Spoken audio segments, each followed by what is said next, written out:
who you are now and where you're going.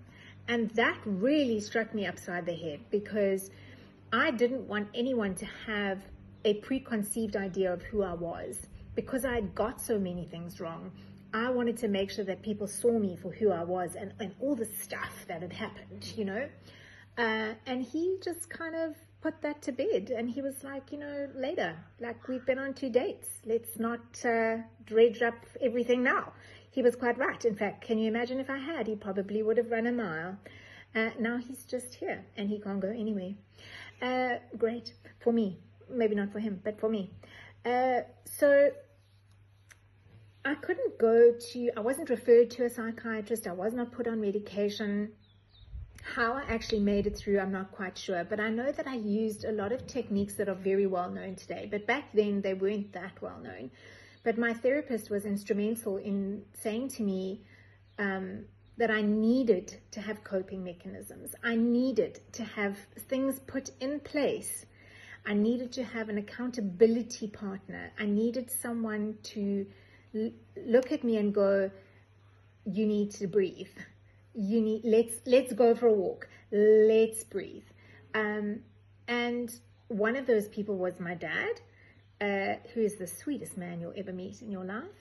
And the other was my husband, also the sweetest man you'll ever meet in your life, who took on a massive challenge at the tender age of like 22, with this woman who was struggling. And if that had not been done, I'm not sure where I would be now. So I just want to send a little shout out to those who are struggling with anxiety, to those who feel alone, who feel trapped, who feel daunted, who feel overwhelmed. There is light at the end of the tunnel. There is. I know that you wake up and you're shaking from head to toe. I know that you wake up and your heart is racing, and it kind of just takes your breath away. Like you can't breathe. I know that there are those of you who have stress and anxiety headaches where you can't even see straight. Like your head is so sore it feels like it's going to explode. I know that there are those who every time they go into a social atmosphere, they get a stomach ache, or they suddenly become nauseous. That is all anxiety. That is all anxiety. And I just want to encourage you to please know that there is help out there. There are people who understand. There is someone who has experienced what you are experienced. So you are never walking alone. For a long time, I thought I was alone. And it's only through this journey of mental health that I've walked through with my children that I realized that I never actually was alone.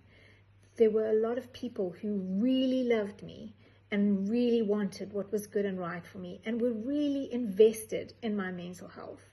And please take that away today. Please take that away for yourself and know that I'm invested in your mental health. I know what it feels like to feel alone and to feel trapped. I know what it feels like to feel like you can't go into anyone. You can't explain it to anyone. I have had many doctors tell me that it's all in my head. Well, duh, yes. I've had doctors tell me that I'm overreacting, that I'm a paranoid woman. I've had many doctors poo-poo me or like just be so apathetic towards me, which is another reason why I'm so passionate about mental health, because it needs to be taken seriously. It needs to be studied. And hopefully during the next few times that we talk together over the next few podcasts, we'll bring on some specialists, some psychologists and psychiatrists, people who have dealt with mental health for a very long time, who have expertise and knowledge that we need to know about. We'll also discuss maybe some techniques that you can use on a daily basis to help yourself get through the day when you are feeling anxious, when your anxiety does trip you up or get triggered by something that is unforeseen. We'll chat some more about my children's journey, if they'll allow me to. I'm sure they will, because they're actually really lovely. And also how my parenting and my husband's parenting, I'll invite him on too, because he's quite sweet. we'll invite him on and have a chat with him, because our parenting has changed drastically over the years, drastically. And I really want to encourage any parents out there. If you're feeling that little nudge in your spirit, that little something's not right, something's not great, and you are wanting to change things, please have a listen. Please journey with us. We have been down that road. And I'll talk more about that in our next podcast, actually, and how you listen to that, how you actually go about listening to your intuition and doing what is right for your family and for your kids. I do hope you've enjoyed this little podcast, a little entry into the podcast world, and I thank you so much for sharing this part of the journey with us. But I also want to say that your stories mean a lot. And we would love to hear your stories. If you have a story, if you'd like to be a guest on our podcast, we don't have any money, we can't pay you, just a disclaimer. But we would love to have you. We would love to talk to you. We would love to share in your journey and how you've managed to combat your anxiety. So as we wrap up today's episode, I really want to say, please remember that anxiety is something that many of us face.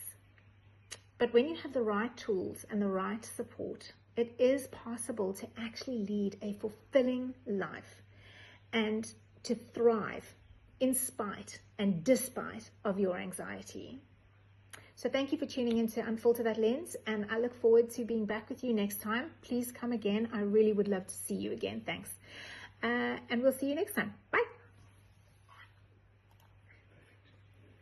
Perfect. Well done.